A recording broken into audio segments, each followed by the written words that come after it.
এই ৩,০০০ কোটি টকাৰ যিখন দলং এই দলংখনত ২,০০০ কোটি টকা ভাৰত চৰকাৰে বহন কৰিছে আৰু প্ৰায় ১,০০০ কোটি টকা ৰাজ্য চৰকাৰে বহন কৰিছে।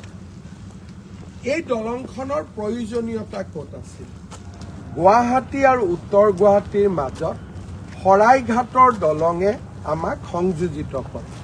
শৰাইঘাট দলঙৰ পৰা গুৱাহাটীৰ মাজমজিয়ালৈ আহিবলৈ যথেষ্ট সময় লাগে আৰু শৰাইঘাট দলঙে এক প্ৰকাৰ গুৱাহাটীৰ যিটো ট্ৰেফিক তাক ল'বও নোৱাৰে, বহু দূৰলৈ যাব লাগে।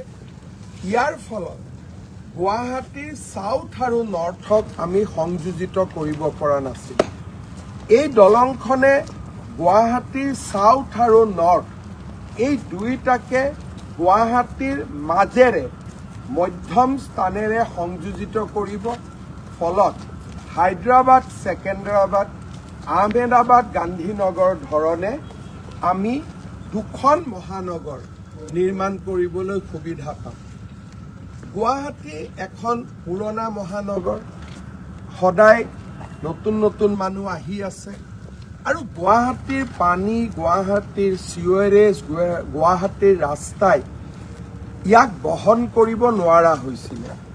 আমি বুজি উঠিছিলোঁ যে গুৱাহাটীখন এক্সপাণ্ড কৰাৰ বিকল্প একো নাই আৰু গুৱাহাটীখন যদি আমি এক্সপাণ্ড কৰিব লাগে ব্ৰহ্মপুত্ৰৰ ওপৰত গুৱাহাটী আৰু উত্তৰ গুৱাহাটীক সংযোগী আমি নতুন দলং নিশ্চিতভাৱে বনাব লাগিব।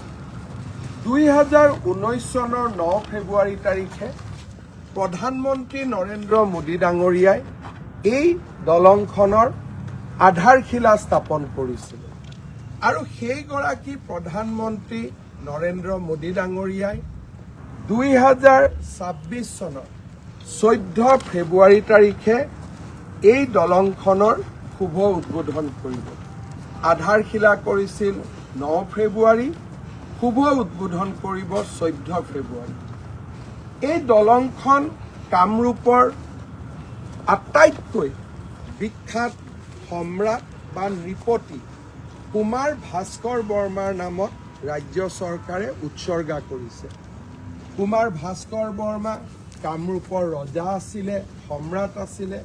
সম্ৰাট হৰ্ষবৰ্ধনৰ সৈতে তেওঁৰ সম্পৰ্ক আছিলে আৰু হৰ্ষবৰ্ধনে পতা ধৰ্মসভাত কুমাৰ ভাস্কৰ বৰ্মাক ইন্দ্ৰৰ আসনখন হৰ্ষবৰ্ধনে এৰি দিছিলে।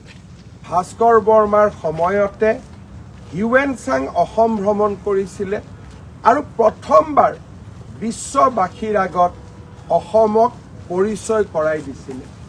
তেনে এজন মহান সম্ৰাটৰ নামত এই সেতুখন আমি উৎসৰ্গা কৰিছোঁ। আপুনি বিচৰা বাতৰি পাব কেৱল নিউজ 18 এপত। নিউজ 18 এপ ডাউনলোড কৰিবলৈ স্কেন কৰক এই QR কোড। গুগল প্লে ষ্টৰতো পাব এই নিউজ 18 এপ।